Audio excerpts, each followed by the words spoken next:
We're here with another feature foster parent. Today we have Casey with us. Welcome, Casey. Thank you. Casey, would you share with us briefly what your experience with foster care has been? Sure. So we are a previous foster parent. We are foster family. We don't foster anymore. We started fostering when our oldest was about 7. And we really got into foster care because we felt like the Lord was calling us to adopt. And which is kind of funny because when we were first married, we said we would have 1 kid if any, and the spoiler alert is that we have 4.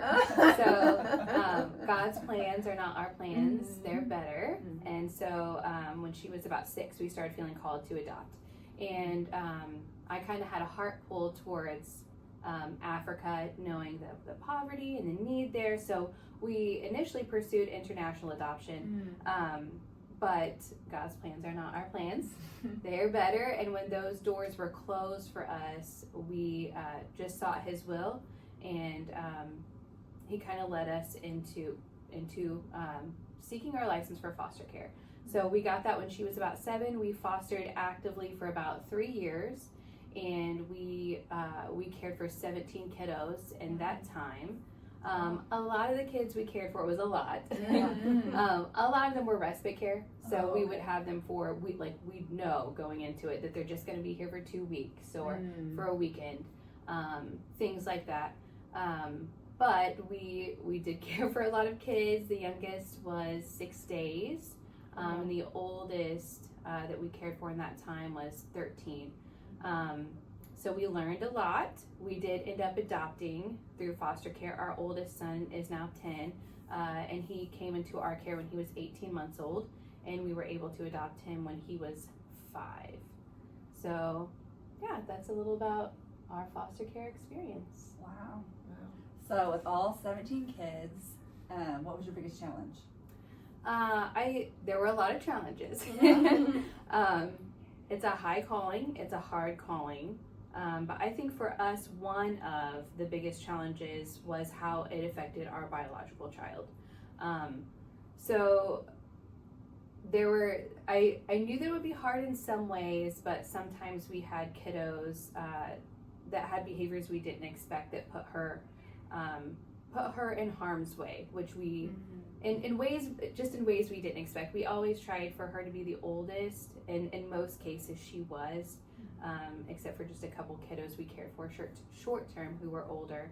But sometimes there were things that were shared with her, past traumatic experiences for the foster child that they told her in detail about, hard things like that, stories like that, we didn't want that kind of secondhand trauma or her to be exposed to those kinds of things.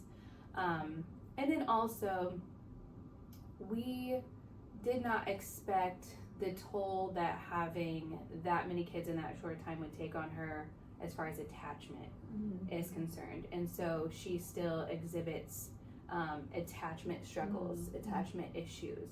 She has really struggled to form healthy bonds and attachment with her 3 younger siblings. So there was one sibling group that we had that she bonded really closely to, and she didn't know at the time, but they were an adoptive placement. And so when that did not work out, because nothing in foster care is sure, except that there will be uncertainty. When it didn't work out that way and they left, it really was just heartbreaking for her. And I think at that point the walls kind of went up, and she's really struggled with that. That was a big challenge, is just seeing how the secondhand trauma can affect your biological kiddo, and then the attachment issues that it can cause with them. That makes sense. How old was she when that sibling group left? She was 8. Oh, okay. Yeah, and they were in our care twice. So we had them for a while, and they were placed with relatives, and then we had them again. And probably seemed a little more like this might happen. Yeah, I think that regardless of how much we tell them, this is temporary, this is temporary, this is for today, we're just being a safe place. in her heart, it didn't matter. The bonds were already there. The love was already there. And it's hard when you can't even, keep contact or know how they're doing. The contact is just broken, and that was a big challenge. So, what is something you wish you knew before starting this foster care journey that you were on? It's a big question. I've thought a lot about this question. Foster care it's a tough job. It's a beautiful thing that the Lord can work through. But there are parts of it that are not glamorous and that are not lovely and are just downright hard. And one of the things that I wish I knew before starting foster care was that decisions are often made that are not in the best interest of the child. I think when you're going to get your foster care license, that's a phrase that you hear a lot. The best interest of the child, the best interest of the child.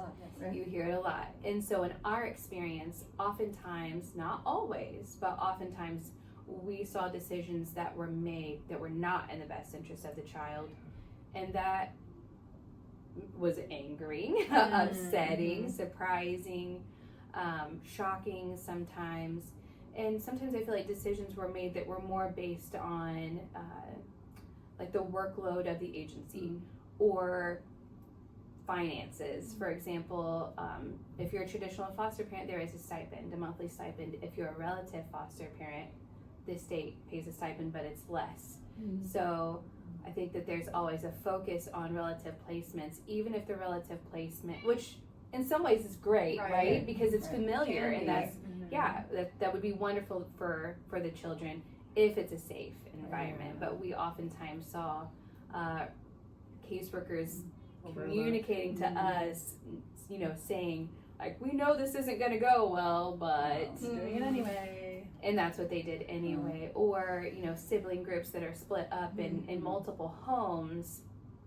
And so when it's time for a biological parent visit, 4 different caseworkers would have to go to 4 different homes to get all the siblings to bring them. That's a lot. It's a lot of work, and that's a big load. So sometimes we would see kids placed in a relative placement because now it's one caseworker goes to one home, and it's less work. But then the kiddos were neglected in that home, and it seemed like the caseworkers knew it was not going to be good for the kids, but it reduces the load of work on the agency. And it is true that the agencies, like, they are stretched. They are stretched, and they answers. There's not easy answers. But that was something that I wish I knew. I think if I knew that going into it, it would have been easier to deal with those things when they came up. If you're expecting it a little bit. I kind of knew, and it wasn't in this like, we're all here, to do the best interest of the child, and it's going to be cut and dry, and everything's going to look the way, look good and healthy and right. It doesn't always look that way. So that was a tricky thing. So the videos that they do is the ideal situation. Yes. Right? And the ideal situation doesn't happen. It's not always reality. It's not always reality, unfortunately. Right. Hopefully something that you see them striving towards, and us, striving towards, but not always reality. Well, thanks so much for sharing your experience and your perspective. Is there anything you would want to say here at the end to encourage future foster parents as they consider getting into it?